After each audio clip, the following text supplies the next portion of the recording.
Namaste, this is Amitabh Keshav again from New Delhi. Good morning, everybody. Annyeonghaseyo. In Korean, we say Annyeonghaseyo.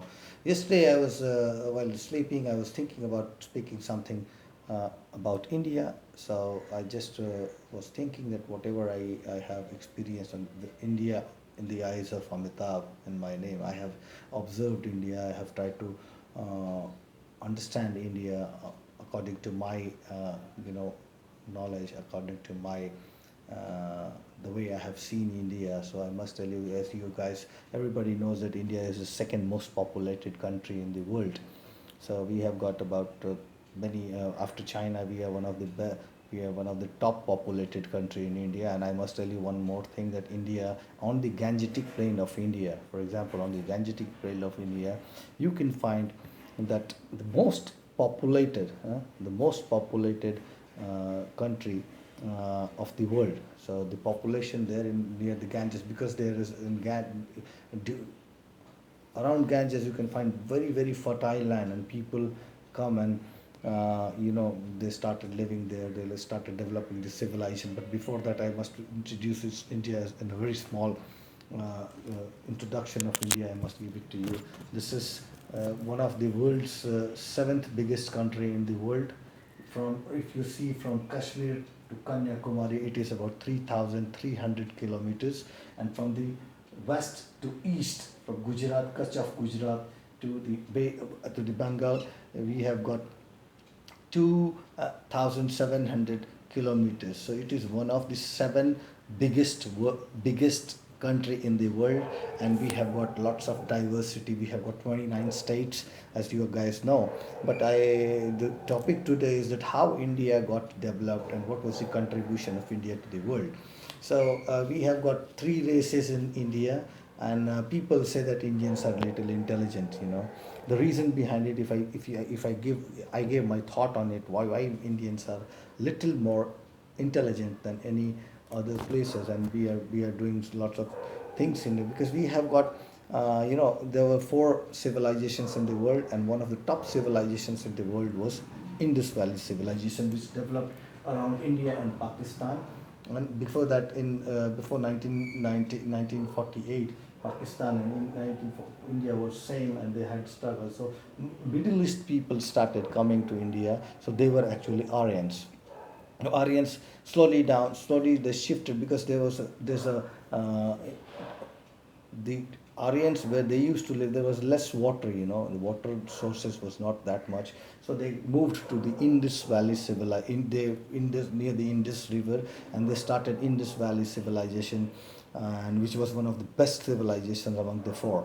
And the reason, the only one point I must tell you guys, that the reason behind it was that we in India, in the Indus civilization, they started cultivating things. They started making apartments. They started making trades with foreigners and everything, and they were very good at trading. And they slowly developed, cities in cities in right now in Pakistan, but it was before, it was Indus Valley civilization. And those apartments were so organized that they had a drainage system. They had the trading system. They had made apartments. They had toilets. So it is a talk about 5,000 years ago. But before that, we also had a lot of civilization. And if we go to the millions and millions years back, I must tell you one thing, that this land, this, you see, the southern part of India, below Mumbai, and below Ganges, this land was actually together with the African land, and there was no Himalayas, and there were Chinese land. So during many years, the formation of Himalaya happened, and two lands uh, got together, and there was a formation of Himalaya. So then later on, if you see the DNA of Indian, and if you see the DNA of African, they're very similar. So we have got in the southern part, if you say, we have got Dravidians, which are very original Indians. And then we talk about the Chinese side, where it's Mongolians they came from. So if you come to India, you will find all these races together. So these races, three types of blood, made India an intellectual, thoughtful country, and we were blessed with the lots of land and lots of cultivation things. So India is it was a blessed country, and people started developing the culture. And later on, there's no reason, nobody knows that why this civilization actually finished, because it might be the Indus Valley civilization I'm talking about. It might be because of some flood, or it might be because of climatic changes, or maybe some epidemic. So these half of the Indus guys, Indus civilization people shifted to Germany, and half of the people came to under Ganges, near Ganges, so that they could, because the water is the main source of life. So they came and they started another civilization about 2,500 years. No, not before that, about something like 4,000 years back. So they shifted to Gangetic plain, and there were several. Again they started struggling, and again they started making it a place to live, and they developed it, and many scholars. So if you talk about the Indian history starts from 5,000 years ago in the Indus Valley civilization. But before, if you talk about Neolithic age and Paleolithic age, so we have some another history which I told, that India and Africa was the same country, and before that same land, and they got later on it got divided into two lands, which one is Africa. And even if you cut the African if you try to put Africa and India together in a map, like puzzling it, you will find that they will fit it. So that's the reason Africans and Indians are very close to the look of the South Indian people are very similar to the African race. And from the Middle East, in order to do the cultivation, they came to Indus Valley the Indus River, and they developed Indus Valley civilization. And later on, because of some nobody knows the exact reason why the Indus civilization finished up, why it ended up, but later 50% of the people went back to Germany, and 50% people came to this let me say Gangetic plain, because they had the water resources, and they developed. Then a lot of scholars who did thinking on India. There were lots of people who were trying to develop this civilization. So the second part of the Indian history goes to 2,500 years ago, where Buddha, the first part of the Indian history goes to Indus Valley. Second part goes to Buddha. 2,500 years ago, Buddha was born in India, Nepal, and on the foothills of Himalayas. Near, before it was India or Nepal, I don't know exactly. I don't want to get into that political and problems. But there were. Buddha was born, and then Buddhism started. At the time of Buddha, there was a race of people that they wanted to be. Intellectuality was the main race. So Buddha, Mahavira, and lots of sages, they started doing practice. And I will let you know that if you read some Purana books, or if you read some old books of Indian history, you will find there is a say that above Ganges, uh, if you have Ganga here, and above Ganges is a Dev Bhumi, a land of sages, and below Ganges it is called land of Asuras. Oh, that's also a saying about it. And then later, Ashoka, King Ashoka, after 300 years of Buddha's nirvana, parinirvana, Ashoka was born, and Ashoka changed his religion to Buddhism in order to understand people. Ashoka ruled most of the country. There were five top rulers of the world, the great kings, and amongst that, three were from India. Even Alexander became great king when he conquered, when he was trying to conquer India. So later on, the story changes to Alexander to in a different way, because he also wanted to become a saint. He also he met a saint, and he wanted to become a saint. And the last statement of Alexander was, "I have won everything, but I have not won myself." So he also tried to. So second, and if we leave Alexander, then we talk about. Then this history goes to Ashoka. Ashoka the Great. He was one of the most aggressive king, and later on he was introduced to Buddha, and then he started doing, he started practicing Buddha, and he tried to spread Buddhism worldwide.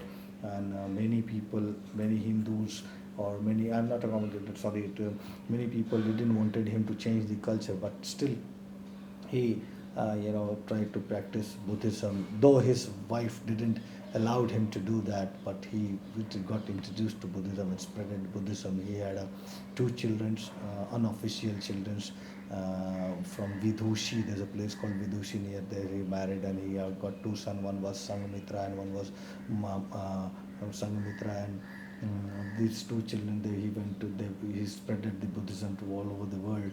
And then the history of India goes to the Mughal dynasty, because Middle East people started coming to India in order to search some trading routes for Europe. So they started importing the spices, curries, and food from India, from all these Chinese, Japanese, Korean. They used to bring their product to India via Silk Road, and these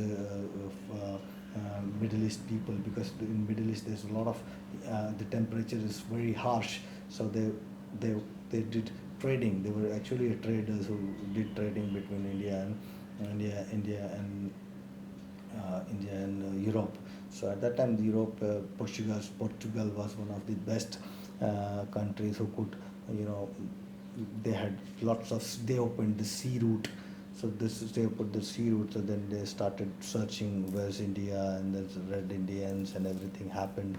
They landed ultimately. Vasco da Gama landed in South India, and he was looking for spices, and he imported spices from India and spread it in Europe. Then later the Spanish came up, and all these countries later on they wanted to search the route, and they came to India. So if you see Indian borders, you can find this is the place where first time Vasco da Gama landed, and later on Dutch landed in Goa, and many all these places were the trading routes of the trading MOU started between them, and later on French came to the Chennai Pondicherry side, and then the Britishers came to Bengal, Bay of Bengal. So this is the way it happens. So India has been, I have before also I have told, India has been ruled 1800 years. It has been always attacked. The reason behind it is these are we have got lots of things to eat. We have got lot of very rich in agriculture. So these people, they come and explored India, and they opened this route. They tried to do a lot of trading, and many they tried up. Then British India came. They opened a company, East India Company in Calcutta. They all tried to explore the eastern part of India, and later on, as you know in the history, they had a power of gun power. So they started, there was lots of fights, and there were lots of then they started ruling India, and slowly India got known to introduce to the world, and we had a lot of contribution to it. But they tried to take everything of India, but they couldn't take the heart of India. And still in India we are practicing spirituality, we practice culture, we practice music. We're very rich in music, we are very rich in culture, we are very rich in history. So I think in future India is going to be a driving force for the world.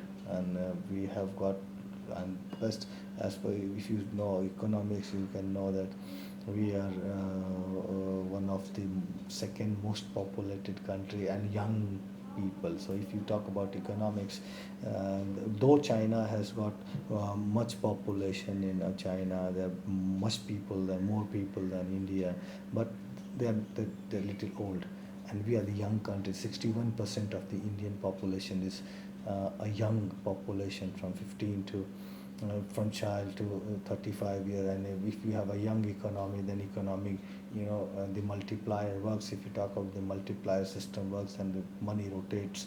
So India is going to be a very I see India as a very potential country.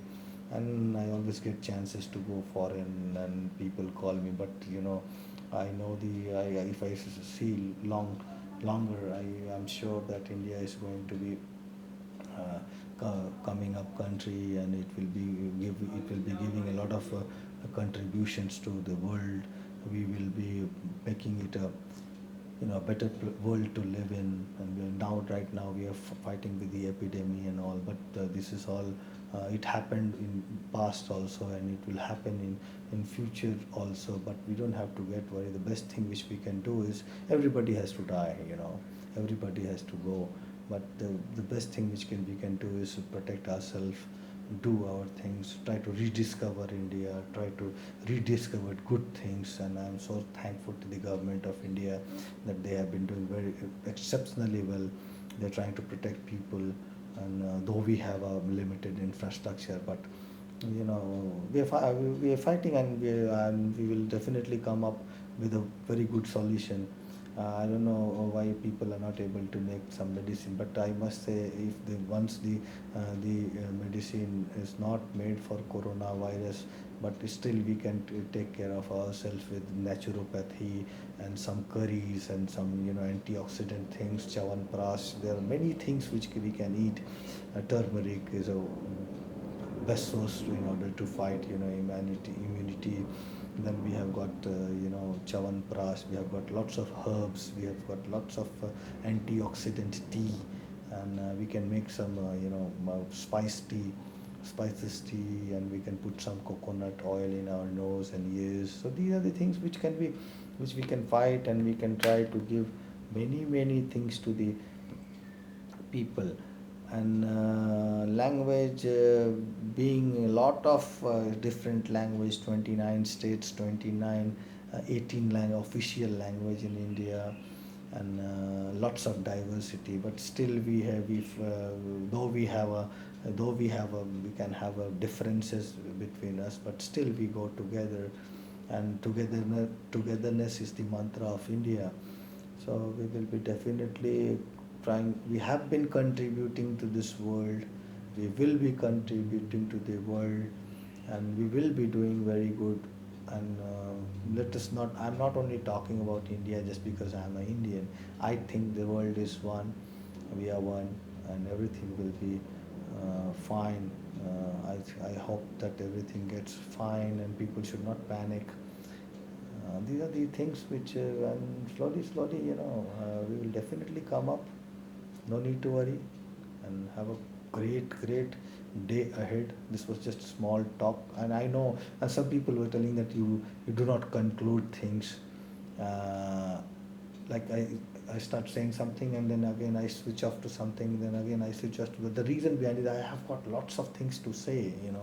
I want to tell people that what I feel. I am not telling something new, but I'm trying to revive it.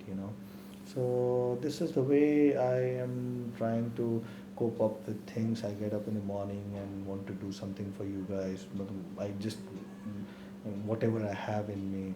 So these kind of things I'm doing, and hope. Yesterday I made a very beautiful food of my homeland, which is called sattu kamakuni. Baked the chickpeas powder and mixed it with curry and baked it. So I had a very good food, and I had it with mutton, and that was my food. Without kimchi it cannot happen. So I made it a kimchi tawa fry tas from Motihari, and Bihari litti yesterday, and I had it. It was so nice. It came very well, and we made chana ghogni, chana chickpeas curry, and we had it yesterday, and it was so good. And I felt connected. Though I am in Delhi, I got connected to my place in Bihar, my food. I'm trying to connect my food, by my culture, by my language, speaking to people, speaking to all those friends of mine who are in both here. Some are in my village in Sivan, in Patna, and this is the way I'm trying to cope up with things. I'm sure that you guys will be having a great time, and hope to meet you soon. And whenever you are in India, please come to me. My number is 84488 17816. Thank you very much. Thank you very much. Thank you very much.